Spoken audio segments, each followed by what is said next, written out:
ठराविक राज्यातल्या ठराविक घटनांचं राजकारण केलं जातं। एका बाजूला आपण लाडकी बहीण म्हणत असताना, योजना आणत असताना, या बहिणींच्या छोट्या छोट्या मुली सुद्धा आपल्या राज्यात असुरक्षित आहेत, त्यांच्यावरती अत्याचार होत आहे। आणि आपण कुठला तरी एखादा विषय घेऊन हे एखाद्या राज्यात झालेली घटना नाही, देशात कुठेही अशी घटना घडता कामा नये। आणि या घटनेला जे कोणी गुन्हेगार जबाबदार असतील त्यांना तर लवकरात लवकर केस चालवून, मग फास्ट ट्रॅक म्हणा किंवा काही म्हणा। आपल्याला अनुभव आहे की गेल्या काही वर्षांपूर्वी दिल्लीमध्ये निर्भया कांड झालं होतं। निर्भयाचे सगळे आरोपी पकडले, गुन्हे साबित झाले, पण किती वर्षांनी त्यांना फाशी दिलं गेलं। आणि मग ह्या सगळ्या दिरंगाईला जबाबदार कोण? जेवढे एखाद्या महिलेवरती अत्याचार करणारे गुन्हेगार हे त्या घटनेसाठी जबाबदार असतात, तसंच त्याचा न्याय निवाडा करून त्याच्यावरती शिक्षेची अंमलबजावणी करायला दिरंगाई करणारे सुद्धा जबाबदार धरले पाहिजेत। हे जर का झालं तर आणि तरच अशा गोष्टींना आळा बसेल। फक्त मी एवढंच म्हणेन की अशा घटनेचं राजकारण न करता, आता हाथरस उन्नाव, त्याच्यानंतर राजस्थानमध्ये काय घडलं, आता बदलापूरमध्ये घडलं, कुठेही काही घडलं तरी सुटका कामा नये। साधारण हा प्रकार घडला, मी जी काय आता माझ्या अहवाल प्राप्त झालाय त्याप्रमाणे 13 ते 16 ऑगस्टच्या दरम्यान हा प्रकार घडलेला होता। 18 तारीखला याची तक्रार पालकांनी केली। ही जवळजवळ 12 तासांनी त्याची दखल घेण्यात आलेली नव्हती आणि त्याच्यामुळे संबंधित खात्याच्या ज्या PI आहेत त्यांची सुद्धा गृहमंत्र्यांनी तातडीने तिथून बदली केलेली आहे। त्याच्यानंतर शाळेला आम्ही नोटीस बजावलेली आहे, कारण ही शाळेची जबाबदारी असते, त्याच्यामुळे शाळेला नोटीस बजावलेली आहे। आणि शाळेच्या मुख्याध्यापिका अर्चना आठवले, तिथल्या क्लास टीचर दीपाली देशपांडे आणि तिथं असिस्टंट कामिनी गायकर आणि निर्मला भोरे यांना ताबडतोब निलंबित करण्यात आलेलं आहे। निलंबित करून सुद्धा शाळेची जबाबदारी कमी होत नाही, कारण आम्ही प्रत्येक शाळेमध्ये CCTV कंपल्सरी केलेली आहे। मुंबईचा पालकमंत्री बनल्यानंतर कॉर्पोरेशनचे आता CCTV म्हणजे मी सातत्याने फॉलोअप करून सगळ्या शाळांमध्ये CCTV बसवण्याची व्यवस्था केलेली आहे। त्याचं काम आता प्रगतीपथावर आहे। परंतु प्रायव्हेट शाळा त्यांना तर कंपल्सरी आहे, त्यांनी बसवलेले आणि इथं असं आढळून आलं की त्यांचा CCTV बंद होत। त्याच्यामुळे CCTV नुसता बसवणं एवढ्यापुरतं भागणार नाही। CCTV बंद असेल तर त्याची रिस्पॉन्सिबिलिटी सुद्धा शाळेवर ठेवण्यात येईल। अक्षय रामा शिंदे नावाचा जो गुन्हेगार आहे त्याच्यावर पोक्साच्या कलम 74, 75 आणि 76 याच्या खाली ह्या अक्षयवर गुन्हे दाखल केलेले आहेत। तर ह्याला कडकात कडक शिक्षा व्हावी म्हणून फास्ट ट्रॅक मध्ये ही केस नेण्याच्या संदर्भात आजच मी आदरणीय उपमुख्यमंत्री महोदयांशी बोलेन। याच्यासाठी स्पेशल प्रॉसिक्युटर नेमायची आम्ही व्यवस्था करू। सरकार कारवाई करेल, सरकार मागं पुढे पाहणार नाही।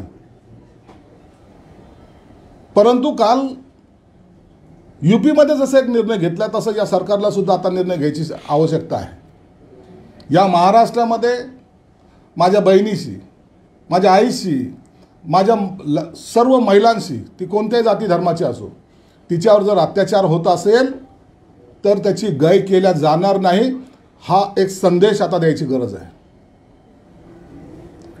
पूर्वी कधी काळी या मुंबईमध्ये जे काही डॉन तयार झाले होते, D गँग ज्याला म्हणत होते, त्या टायमाला सुद्धा शिवसेना प्रमुखांनी सांगितलं होतं माझ्या पोलिसाची एकही गोळी वाया जाता कामा नये, डायरेक्ट मारा।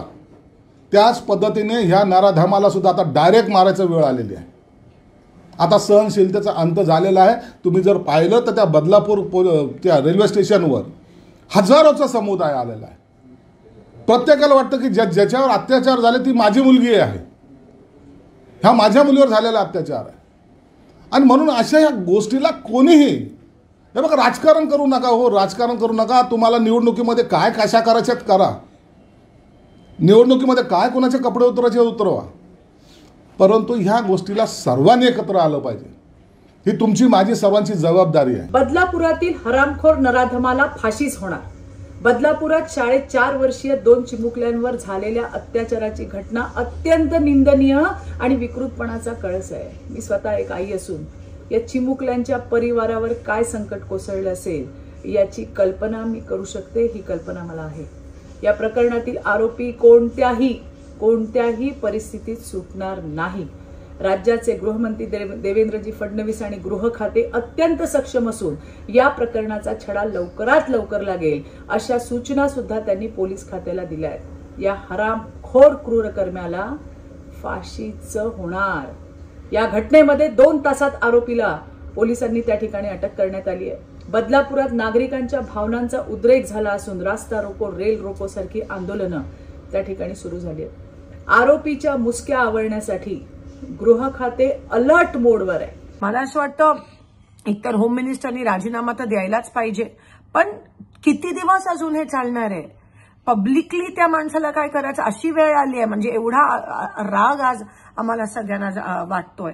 आणि फास्ट ट्रॅक कोर्ट्स लवकर होऊन जेव्हा नोंदच होत नाहीये तेव्हा ही मानसिकता अशी विकृत मानसिकता वाढतच जाणार आहे. कारण का वरून समर्थन मिळतंय, मग नेमकं करावं तरी काय? महिलांनी जायचं तरी कुठे? आम्ही तात्काळ या संदर्भात सिनियर IPS ऑफिसर आरती सिंग ज्या IG लेवलचे ऑफिसर आहेत त्यांना नियुक्त केलेलं आहे. महिला IPS अधिकाऱ्याच्या अंतर्गत ही चौकशी व्हावी अशा प्रकारची भावना याच्या पाठीशी आहे. त्याचप्रमाणे पोलीस आयुक्तालयाच्या अंतर्गत त्या संदर्भात जी काही कारवाई तातडीने केली पाहिजे ती कारवाई देखील केली जाते आहे. या संदर्भात तात्काळ चार्जशीट दाखल केली जाईल अशा प्रकारचे निर्देश देखील देण्यात आलेले आहेत. फास्ट ट्रॅक कोर्टाची निर्मिती करण्याचा प्रस्ताव देखील हा मागवण्यात आलेला आहे. आणि कुठल्याही परिस्थितीमध्ये अशा नराधमांना त्या ठिकाणी तात्काळ शिक्षा व्हावी अशा प्रकारचा प्रयत्न हा राज्य सरकारचा आणि पोलीस विभागाचा असेल. त्या दृष्टीने जी कारवाई करणं आवश्यक आहे त्या सर्व कारवाईची सुरुवात ही अतिशय वेगाने करण्यात आलेली आहे. सर, जो मॉब आलेला आहे तो स्वयंस्फूर्तीनं आलेला आहे का? कारण त्याला नेतृत्व कुणाचंच नाही, ते अचानकपणे येऊन रेल्वे ट्रॅकवर उतरले. मग आता हा मॉब जो आलेला आहे हा स्वयंस्फूर्तीने आला किंवा कसा आला याच्यावर कमेंट करणं हे मला योग्य वाटत नाही. उद्रेक भावनांचा असू शकतो, पण त्या ठिकाणी जी काही मागणी होते की तात्काळ फाशी द्या, तर मला असं वाटतं की कायद्यानुसार जे अत्यंत तातडीनं आपल्याला करता येईल ते करण्याचा प्रयत्न राज्य सरकारच्या वतीनं केला जातो आहे. आणि मला असं वाटतं की या संदर्भात ज्या संवेदनशीलतेनं हे काम केलं पाहिजे तो प्रयत्न पोलीस विभागाचा देखील आहे. त्यामुळे कुठल्याही प्रकारे दंगा होऊ नये हा मात्र प्रयत्न करणं हे गरजेचं आहे. पण ही घटना 13 ऑगस्टला घडली आणि आता इतका उशीर झालेला आहे या सगळ्यामध्ये कारवाई करायला असं वाटत नाही. ही कारवाई ती घटना उघडकीस आल्यानंतर तात्काळ झालेली आहे. तथापि त्याच्यामध्ये जाणीवपूर्वक कोणी कुठली दिरंगाई केली आहे का, कोणी लपवून ठेवलं आहे का, या संदर्भातही चौकशी ही जी काही SIT आपण केली आहे ती करेल.